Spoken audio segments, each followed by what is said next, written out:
Everyone, room থেকে একটু change হয়ে ব্রেকফাস্ট সেরেই আমরা চলে এসেছি সমুদ্র তটে। আমরা রেডি হয়েছি প্রচুর ছবি তুলবো আর রিলস বানাবো বলে। আর এখানে আমরা কিছু রিলস বানানোর চেষ্টা করছি, জানি না কেমন হচ্ছে, তোমরা কমেন্ট করে জানিও। তবে এখানে এসে দেখছি আমাদের মতো পাগল কিন্তু প্রচুর আছে, যারা এই বর্ষাতেও সমুদ্রে এসছে।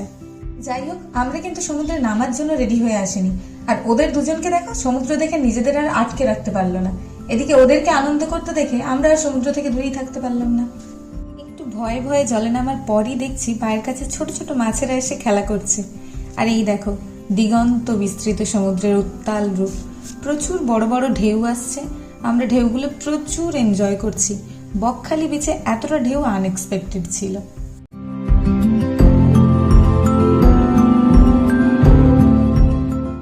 আর এদিকে এখানে চলছে সুস্মিতাকে কনভিন্স করার চেষ্টা।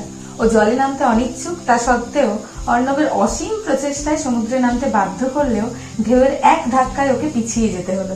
যাই হোক, সমুদ্রে অনেকটা সময় কাটিয়ে ফ্রেশ হয়ে লাঞ্চ সেরে আমরা চলে এসেছি ফ্রেশারগঞ্জ ফিশিং হারবারে, যেখানে প্রচুর বড় বড় ট্রলার দাঁড়িয়ে আছে।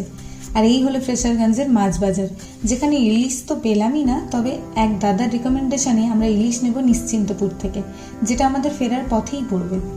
তাই দেরি না করে অলরেডি ফেরার পথ ধরেছি। আর ঘন্টা দেড়েক এগোনোর পরই চলে এসেছি নিশ্চিন্তপুর মাছ বাজারে। এখানে একটা কাকুর কাছে প্রচুর দরদামের পর টাটকা ইলিশও পেয়ে গেছি। ভিডিওটা কেমন লাগলো অবশ্যই জানিও। টাটা।